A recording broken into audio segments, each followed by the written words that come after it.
He saw success right in front of him and said, we can't have any of that. We can't have that. He was more self-destructive than Opie. Opie was incredibly self-destructive with our careers. And I was usually the guy that somehow pulled it back from the brink of destruction. Because Opie was like that. He would see success and want to blow it up. And I'm like, dude, chill. His idea was the mayor's dead. I was brandy new to the show and the business, so I wasn't going to tell Opie. But I felt queasy about it when he mentioned it.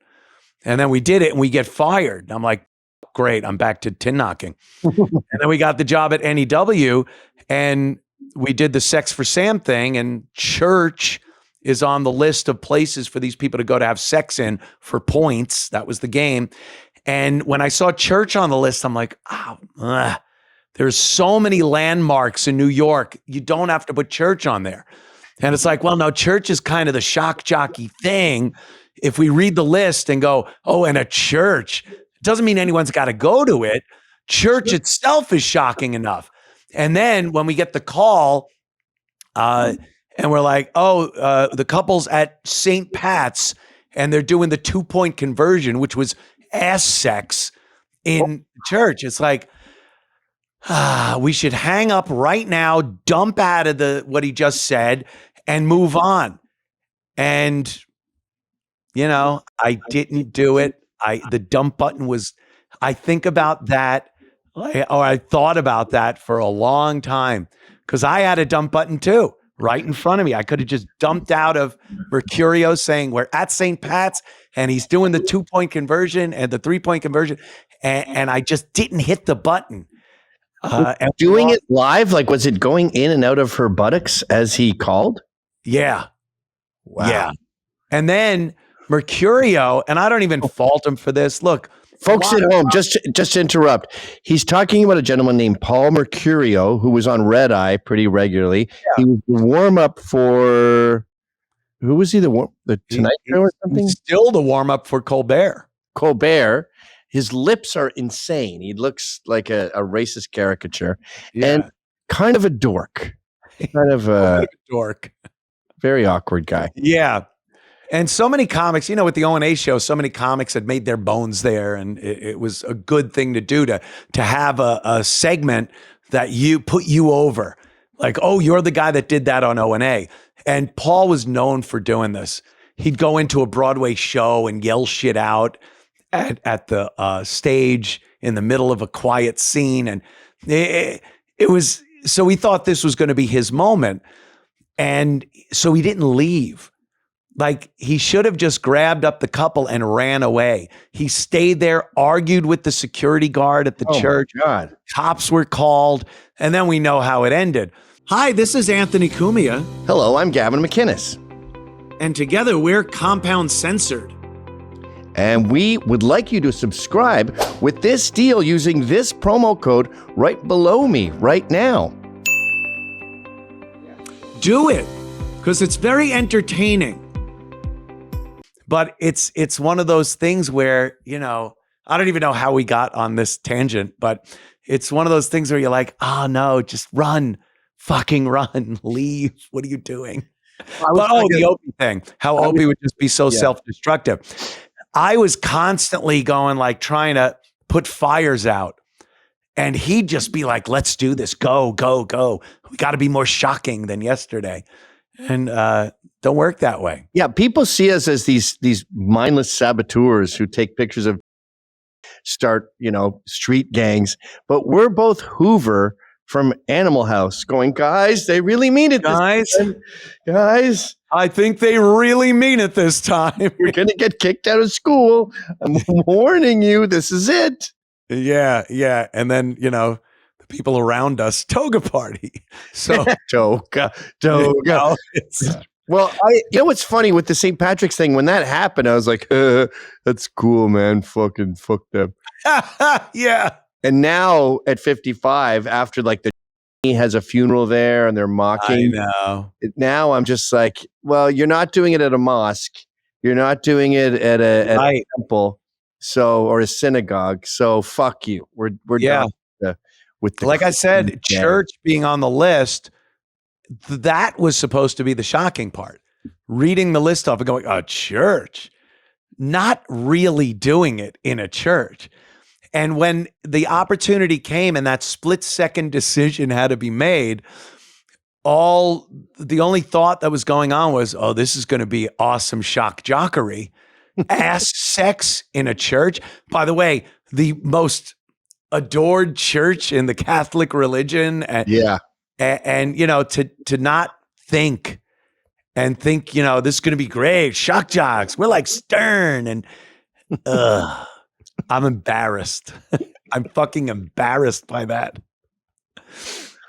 Well, it led to millions and millions and millions of dollars. Yeah. I mean, it's one of those things where it paid off in the end. It gave us enough notoriety.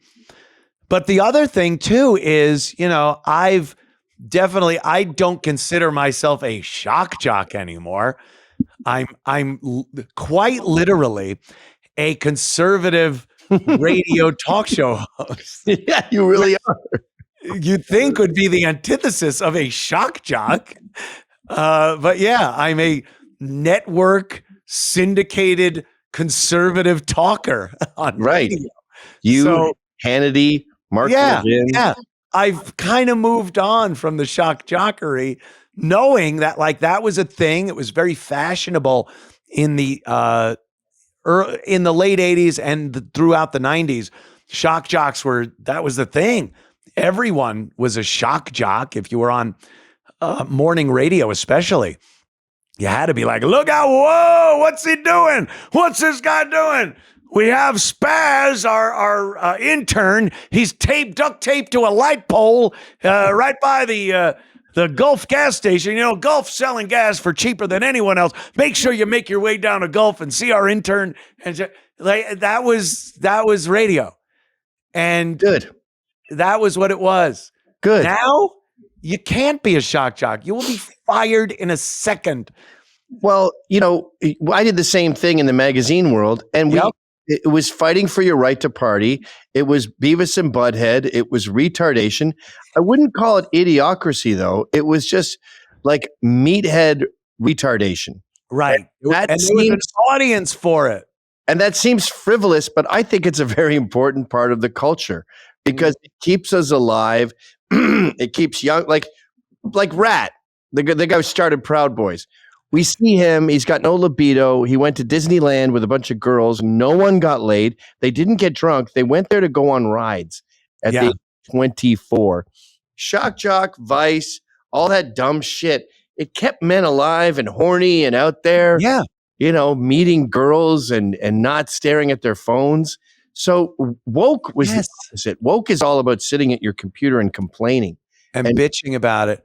I mean, look at what was going on at that time, too. There was fucking men's magazines. Maxim was out. And Mad Culture. Yeah, there were these men's magazines that had the girl starlet du jour, scantily clad, stories about how to get laid, how to party, all this shit. It was men's magazines, men's radio shows. And this was the culture. And it just went away. It just fucking went away. It got replaced by Patton Oswalt and David Cross. Alt comedy and bitching and complaining. And Radiohead. I think Radiohead with I'm a Creep, I'm a Weirdo. Yeah. And Weezer. And this whole I like being a nerd, I'm a nobody. And when that first happened, I was like, that's cool. Nerds are proud to be nerds. Good. Yeah. I'm proud of being a nerd. But then they got power. And they're like, not only am I a nerd, but the jocks must die. Yeah. And the radio hosts were being fired for things they were getting raises for in prior years. Yeah. You'd get the best thing that could happen to you is you're on the radio, you do something controversial, whatever that is, that gets ink, gets some heat, gets on the news. And now management has to go. And their first instinct was, this is fucking awesome. Don't worry about it. We're going to suspend you. You're going to take a week off. You're paid. We'll just milk this. We'll go through it. And the ratings go up and your name is everywhere. And management is doing that whole, oh, well, we will make sure that we talk to. And they loved it. Fucking loved it. And then one day you did something controversial. It got some ink and management goes, yeah, we got a problem. We got a big problem. And you're like, what? We're getting publicity. The show's fucking huger than ever. This is happening, that. But something upstairs happened where they went, women. We can't have that. Women became CEOs. It was around 2010. Yep. Women got involved in being CEOs and board members, and they were the ones that went, no, this is not what this is going to be about. Oh, what, you mean successful and fun? Fun. And entertaining? Oh, we're going to fuck it all up. Yep. When was your yelling at the black lady thing? 2014. Oh, okay. So yeah, it was like in in there. I was getting a lot of flack from management over at Sirius about some of the breaks I was doing. Opie, of course, now he talks about how he was disgusted with my racial take. When Obama was elected, it was some of the best radio we've done on, especially on Sirius, because I was able to say whatever I wanted. And it was a lot of people that agreed with it, people that were pissed at it, because I'm like, I'm getting an Obama phone. Obama's going to take Ant's money and give it to the black community. People would call up and razz me like, hey, how do you like working today? Because it's all going to a black person because Obama. And I'd get pissed and start yelling, fuck off, you cocksucker. Jimmy's laughing. It was great. It was good, fun radio. I wasn't just going, wow, we have to live with these people. I do that now. That's what I'm saying. That caricature is alive and well today. Right. Back then, people go, oh, yeah, Anthony, you're just racism. It's like, it was funny. It was fun. It was topical. A lot of people were thinking the same thing, or maybe a little less, but I would put it over the top. Like, that's what it was about. And it worked very well, and people loved it. Did Obama ever take you aside and say, take it easy? Obama. Did Opie ever say once, like, dude, this is getting a little rich? No, he would never say anything like that because he knew me and Jimmy were pretty much the only things entertaining on the show at that point. And the peripheral players, E-Rock and Sam, of course, chiming in and bringing Jocktober and everything. So Opie would just kind of look and go, oh, this is good. I'm not doing anything. And the show is pretty successful. So he would never really say that. But there were little hints about it, like to other people, to management. He would shit talk me to management. I've talked about this. I wrote it in my book. His big thing was he would go to management and complain about someone, me, Jimmy, the staff.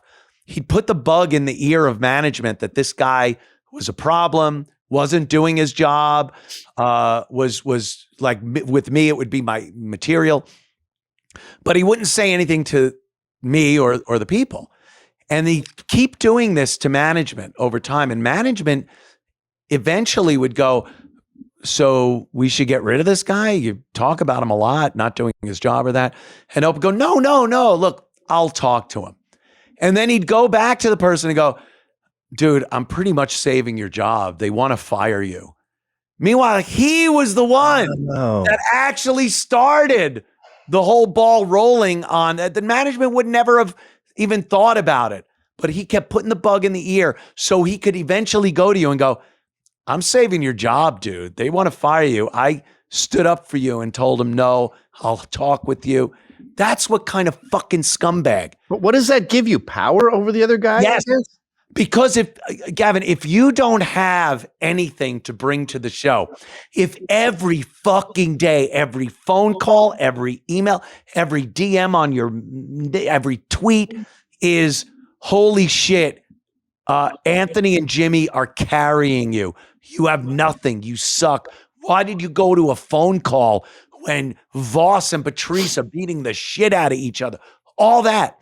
So if you're reading that, you need something to validate yourself in that job. So you're saving jobs.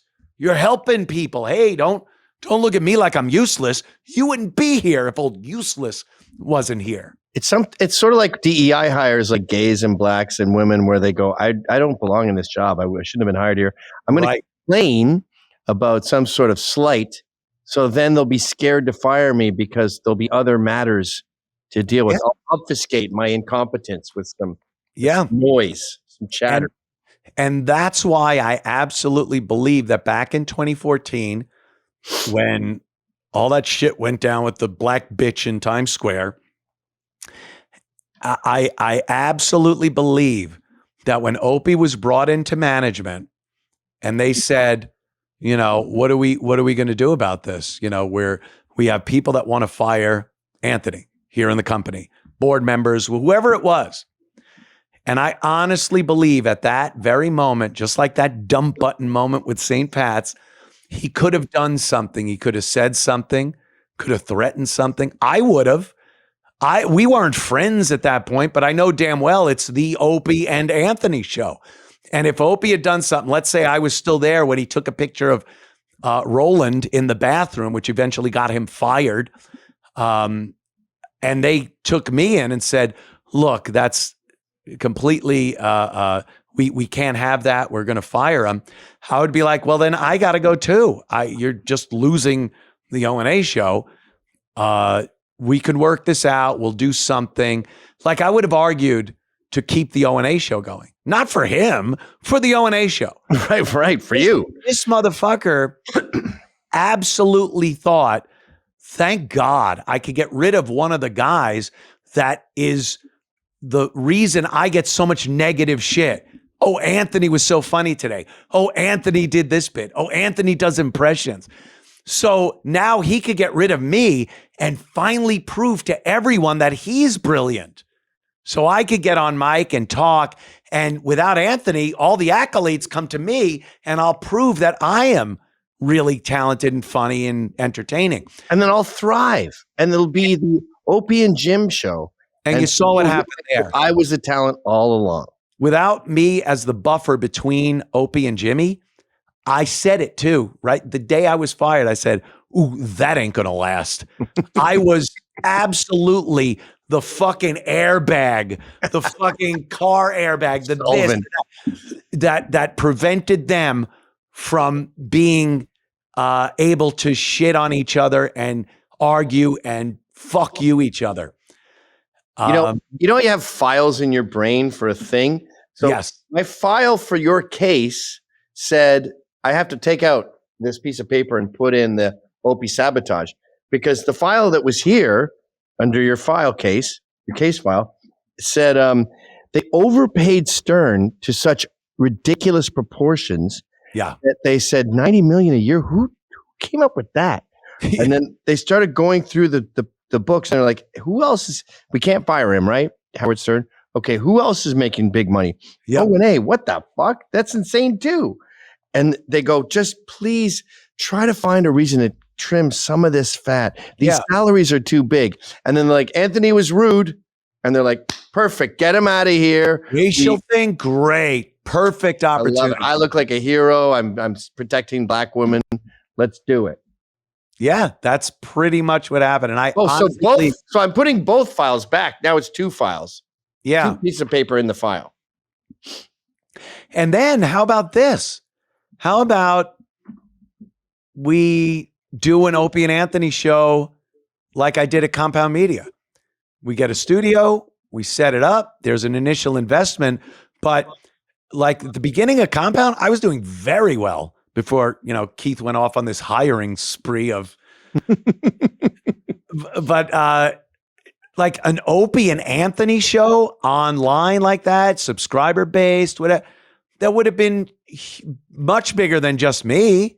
That would have been Rogan-esque. And Sirius was kind of dying out at that time. That was the beginning of the subscriber platforms. Yes.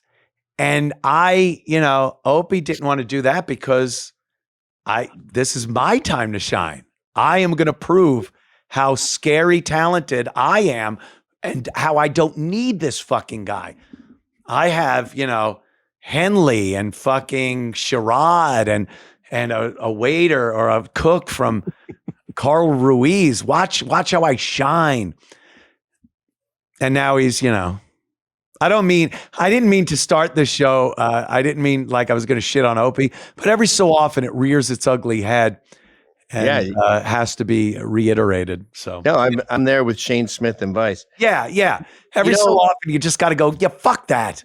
I think everyone who's watching this right now is thinking the mirror image of this case is, and it's almost redundant to mention, but obviously Eric Estrada and Larry Wilcox. Oh, I love that one. And the way Eric got Larry Wilcox fired. Did you see that, the interview with him? Is that what you're talking about it? I don't get my information from TikTok, Anthony. I was at the Smithsonian researching peer-reviewed journals, the history of TV culture, and I came across, I was with the microfiche, and I came across an article written many years ago. But maybe you saw a TikTok video that I don't want. I'm sorry, Gavin. I am not as worldly and knowledgeable. I saw it on a TikTok video just the other day. Oh, what a coincidence. Talking about it. And while I can't imagine how fun and entertaining microfiche is, watching him talk about it, seeing his expressions and his tone of voice was pretty entertaining. You should check it out. Well, if I ever figure out what a TikTok is, I'll definitely give it a whirl. Yeah, no, that interview was amazing. He fucking saved Eric Estrada's life. Yeah. And then they had him over a barrel because he got into another motorcycle accident because he's an idiot. And he goes, instead of the money, I want Larry fired. Fuck him. Yeah. He's too good. Why? This happens all the time. It's usually women. But like, you got a good thing going, Eric. Chips, I was a kid. When I was a kid, you would get like California Highway Patrol gear for your birthday. Yep. Even though we're up in Ottawa, Canada. We're excited about fucking California Highway Patrol. You got this. We were getting Royal Canadian Mounted Police gear down here. Yeah. We weren't Mounties. We were Chips. And then that's got to be like some chick, some Yoko in his ear, just going like, you're the Chips. You're the Chip. It's not plural. You're Chips. You sang Celebrate in an episode where you were a singer for some reason. You really skated much better during the roller disco episode of Chips than Larry Wilcox ever could have. You dominated the punk episode of Chips. Larry barely contributed anything to that episode. Yeah, some people, bands are great at doing this, fucking shit up. They're doing great. They can't play with each other. And then they have this reunion years later, like Guns N' Roses, and they can't fucking perform anymore. And, it's all for the money, obviously. And how does that happen? I've said this many times. And again, I wrote it in my book. I'd have signed a 10-year contract with Sirius XM. I'd have signed a 10-year deal. But this fucking guy had such illusions that K-Rock LA was going to call him to be their morning guy, or New Year's Rockin' Eve was going to call him to host. He just couldn't fathom that this was our lot in life. This is what we are. This is our strongest suit. So what the fuck are you doing? Sign a 10-year deal. That way, if they fire us, at least we have a chance of settling out and getting some money back. Yeah. I had 3 months left on my contract when I got fired in 2014. 3 months. It wasn't even worth taking to court. So, sign a fucking long-term deal. 1 year. I just want 1 year. Who's calling you, you dummy?